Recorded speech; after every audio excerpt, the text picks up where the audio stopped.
ثم الصلاة على الميت. والصلاة على الميت فرض كفاية. في حاجة اسمها يا جماعة في الشرع فرض عين، وفي حاجة اسمها فرض كفاية.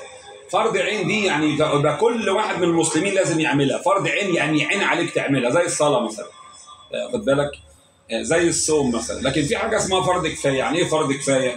لو مجموعة من الأمة عملتها، الأمة كلها ما تقسمش، مش لازم كله. يعني احنا بيبقى في ميت في جامع أبو عمر مثلا، لو جماعة صلوا خلاص، مش لازم كل اللي موجودين هنا، مش لازم. الجماعة دول كفونا احنا الأمر ده، واخدين بالنا.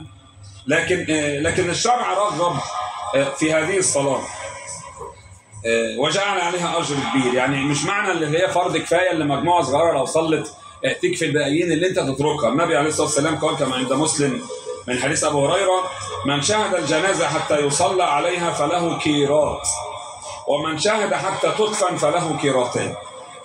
الصحابة قالوا ايه الكرات يا رسول الله؟ قال الجبلين العظيمين. يبقى انت لما تصلي على الجنازة بس تاخد جبل، لو رحت لغاية الدفنة وخلصت الدفنة تاخد جبلين حسنات.